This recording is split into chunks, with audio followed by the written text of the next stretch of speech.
The gaming rig that was in my bedroom is an exact replica of the gaming rig I used to qualify for GT Academy. I get a lot of questions, and it's the first one to say, what isn't real? But then I say, look, I've led a very unusual life getting into racing the way I did for the academy and just having a normal background. And then what's happened to me, for me in racing. The categories of racing, the certain race cars, the rivalries, the accidents.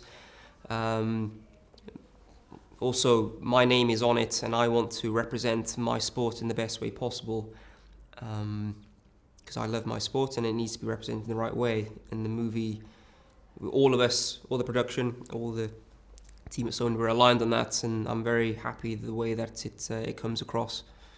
Yeah. Was there any kind of conversations between you and Neil Blomkamp in which you kind of talked about certain things that you really felt were important to be included or to kind of come across in the film?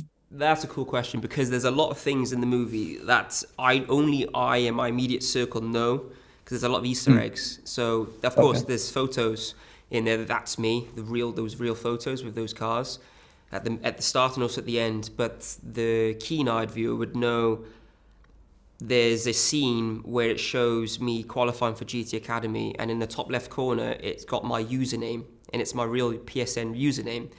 So, only PSN users would know that. Also, the gaming rig that was in my bedroom is an exact replica of the gaming rig I used to qualify for GT Academy. And it's important because that rig was I made it. I made it, and I painted it in a certain Art Deco way because I made it in school. And that rig is what I used to qualify for GTA. So I asked Neil to please, could you put these in there? And he did. My helmet, again, those are my helmet colors, what that Archie's wearing. So for someone to wear your colours, it's that's the only thing in motorsport as a racing driver you're able to customise. It's the only thing. So to have my colours in there, I'm very happy.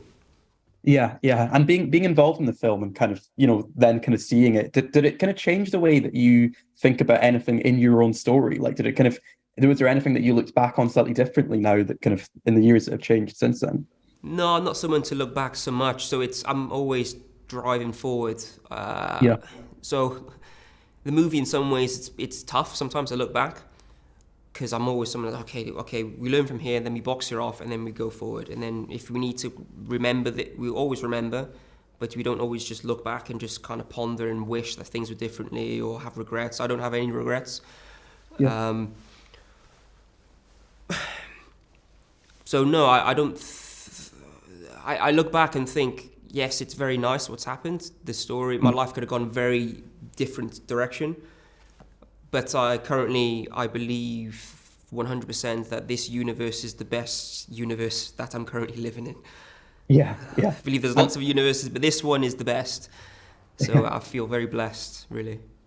Yeah, and with Archie kind of playing you, how much did you speak to him about certain things? Did he ask for any kind of particular pieces of advice in terms of how he should play you?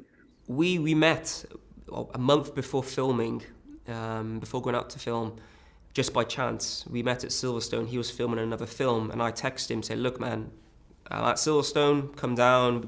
We'll talk, get some pictures," because I was testing a GT3 car.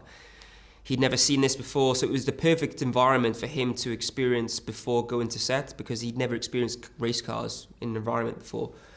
And he's very attentive. He'll ask lots of questions about me, and not only professional life, but personal life as well.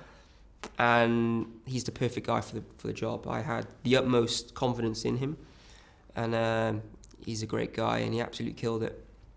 Yeah, and then finally, what do you kind of hope people take away from seeing your story on the big screen? What do you kind of hope people leave the cinema thinking, and how do you hope it changes them? My hope is, I would be happy if there was just one person to watch the movie and go, okay, I'm going to take control of the direction of my life, and I'm going to follow that passion, that dream that I was always putting off for various external reasons. But now I'm going to follow through with it, and that's what I hope people take from it, to never let that inner light of your dreams, your passions, whatever you find as purpose, go out. Because I was lucky. I didn't allow it to go out, because the people around me, my father, really encouraged that. So I hope people from the movie they take that.